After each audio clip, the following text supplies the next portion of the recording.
All right, here's day 2 of creating a chatbot to deal with customers' annoying or entitled questions. So here we are again in N8N, the automation software. And what we want to do is give the chatbot a personality. For this video, I'm going to have the chatbot modeled after a comedian because if a customer asks an annoying or an entitled question, I want the chatbot to roast the shit out of the customer. So I picked 2 comedians that are really great with crowd work. One is Shane Gillis.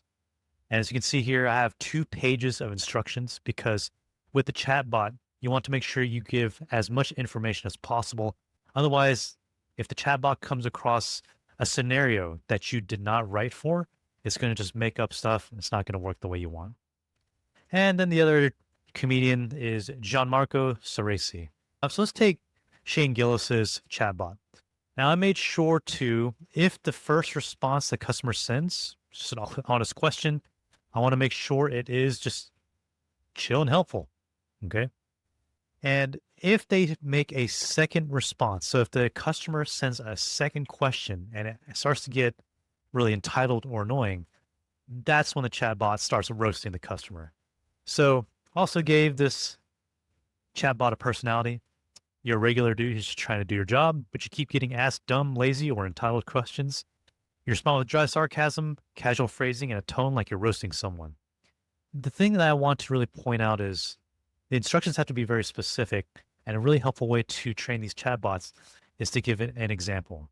For example, one of the most annoying things for event organizers is when customers ask about the refund policy, especially when they have really dumb excuses for it.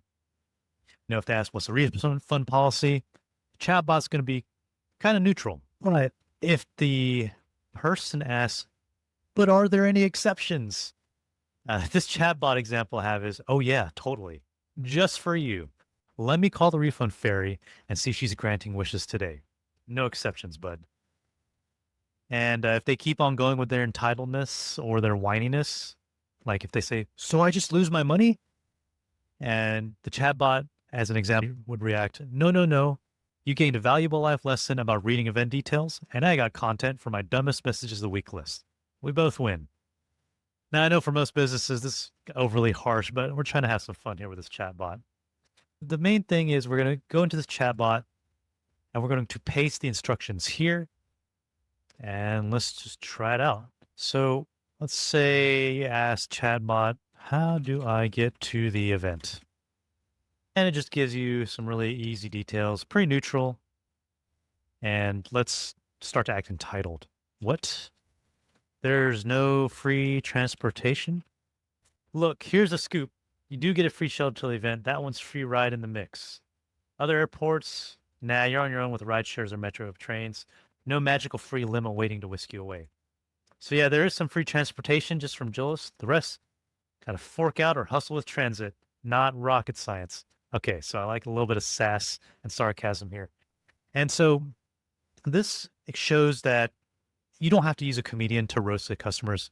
Of course, if you want to be more professional, you want to be more diplomatic with your chatbot, you don't have to model it after a comedian, but you can model it after celebrity or if you upload your personality, like describe your personality, the words that you like to use, then the chatbot can act like you too.